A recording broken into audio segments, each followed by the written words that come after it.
Jadi ini seharusnya agenda persidangan itu adalah kesempatan terakhir kepada penuntut umum untuk menghadirkan saksi. Ya.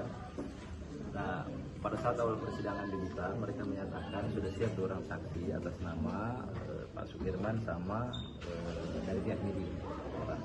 Tetapi tiba-tiba proses persidangan itu mereka menyatakan sebelum memberikan saksi mau memberikan pernyataan sikap. Oleh majelis diberi kesempatan untuk menyatakan sikap. Nah, sikap yang dia bacakan bahwa mereka meminta majelis hakim yang memeriksa perkara ini untuk mengundurkan diri, minta dibentuk majelis yang baru. Alasannya karena 2 perkara yang lain, dalam hal ini Ridwan Sataridala dan Syarif Maulana bebas karena hasil pemeriksaan perkara atau hasil pemeriksaan saksi dalam perkaranya Pak Sul. Menurut mereka fakta-fakta yang sidang yang muncul dalam perkara Pak Zulkarnain Kadir ini semacam mereka tidak menerima karena semua saksi dari pihak MIDI itu mencabut keterangannya.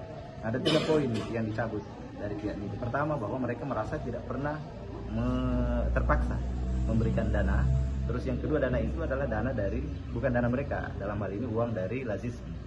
Yang ketiga, mereka tidak dirugikan sama sekali berkaitan dengan bantuan yang diberikan Lazismi. Nah, karena pencabutan keterangan-keterangan dari pihak MIDI inilah kemudian yang akhirnya salah satu dasar pertimbangan hakim membebaskan Syarif Maulana dan Ridwan Sataridala. Nah, setelah itu mereka menyatakan tidak akan mengikuti persidangan ini sampai majelis diganti. Nah, mereka kemudian walk out. Tadi juga sempat majelis hakim meminta mereka untuk tetap duduk di ruang sidang, tapi mereka keluar nyelonong begitu saja. Nah, setelah keluar, kami dari pihak Pak Zulkarnain Kadir berkeberatan dan menyampaikan beberapa hal. Pertama, bahwa kami keberatan karena keberatan mereka berkaitan dengan putusan 2 perkara sebelumnya tidak pantas rasanya itu ditumpahkan dalam perkara Pak Zulkarnain Kadir yang itu perkara yang berbeda. Seharusnya kalau memang mereka keberatan dengan putusan pengadilan, forumnya kan ada, silakan aja mereka kasasi. Ya. Nah, yang kedua berkaitan dengan pencabutan keterangan saksi yang mereka hadirkan dalam perkaranya Pak Sul. 1, persidangannya dibuka secara umum, terbuka oleh publik. Wartawan hadir dan semua orang menyaksikan bagaimana keterangan-keterangan MIDI dalam penyidikan itu ternyata berbeda dengan di persidangan. Bahkan ada dari pihak MIDI misalnya menyatakan bahwa kami tidak pernah memberikan keterangan seperti itu kok muncul dalam BAP. Di persidangan akhirnya dia cabut. Ada beberapa misalnya seperti dari pihak MIDI seolah-olah menyatakan bahwa ada saham Pak Zulkarnain Kadir di Anwar 95%, 5%. Ternyata dalam persidangan tidak ada itu. Mereka cabut. Bahkan dalam berkas penyidikan itu juga tidak ada. Termasuk misalnya dalam dakwaan mereka menyebut berdasarkan keterangan saksi bahwa Pak Sul lah yang mengarahkan supaya dana 700 juta bantuan untuk produk pemberdayaan itu juga tidak terbukti. Mereka mencabut bahwa tidak pernah. Nah, inilah pencabutan keterangan inilah yang tidak diterima oleh penuntut umum. Tetapi dalam kacamata kami seharusnya mereka harusnya berlaku sopan. Kita punya hukum acara. Kalau mereka tidak berkeberatan harusnya dia kasasi. Atau kalau misalnya dia tidak setuju dengan proses persidangan ini, keterangan-keterangan kan dia ada ruangnya untuk sampaikan lewat tuntutan, tidak dengan mengintimidasi proses persidangan seperti ini. Apalagi misalnya mereka meninggalkan proses persidangan, mengabaikan perintah yang disampaikan oleh hakim. Jangan lupa teman-teman ya, kalau kita tidak sopan di persidangan, meninggalkan proses persidangan, tidak menaati perintah majelis hakim, itu contempt of court. Malah tadi saya mengusulkan kepada majelis, tolong ini ditetapkan para penuntut umum ini dinyatakan contempt of court. Ya, apalagi mereka sengaja meninggalkan tanpa alasan yang jelas dalam persidangan. Itu juga kalau sekarang berkembang ada yang namanya obstruction of justice, ya, menghalang-halangi proses persidangan. Dan saya kira ya ini juga perlu dicek pada pihak Kejati atau pihak Kejagung, apakah sikap-sikap penuntut umum seperti ini itu terkonfirmasi oleh mereka. Sebab apa? Ini penghinaan yang sebesar-besarnya pada pengadilan. Saya puluhan tahun dari jadi pengacara ya, barusan saya menghadiri proses persidangan seperti ini. Bagaimana majelis hakim ya ditekan sedemikian rupa, kemudian dihina-hinakan majelis hakimnya ya, mereka mengabaikan perintah yang disampaikan oleh majelis hakim.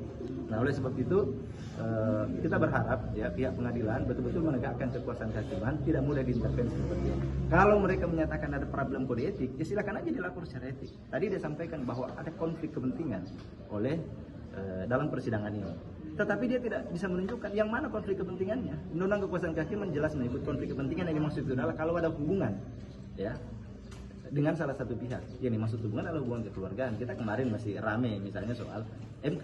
Itulah yang dimaksud konflik kepentingan. Tapi ini tidak ada. Terdakwa, penasihat hukum, penuntut umum, saksi sama sekali tidak ada yang punya hubungan dengan majelis. Kami aja yang tahu ini majelisnya nanti di sini. Ini namanya hakimnya ya. Kami bahkan tidak tahu hakimnya ini pengangkatannya kapan, tahun berapa.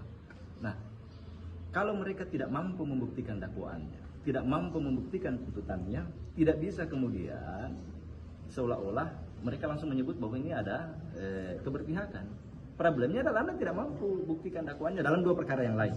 Ya. Kalau dalam perkara kita ini kan masih berjalan, sehingga saya mau bilang mewakili klien saya, apa yang mereka lakukan sebetulnya adalah bentuk intervensi terhadap kekuasaan kehakiman, menekan sedemikian rupa kekuasaan kehakiman. Nah, kita berharap pengadilan tetap bisa menjaga independensinya, ya kita bisa pengadilan bisa tetap menjaga kemerdekaannya supaya tidak bisa ditekan. Karena kalau kita ikuti logika jaksa, kecuali hakim yang sejalan dengan mereka, baru itu yang diinginkan untuk menangani perkara. Padahal dia lupa bahwa sebetulnya kehadiran pengadilan ini untuk memberikan keadilan bagi terdakwa.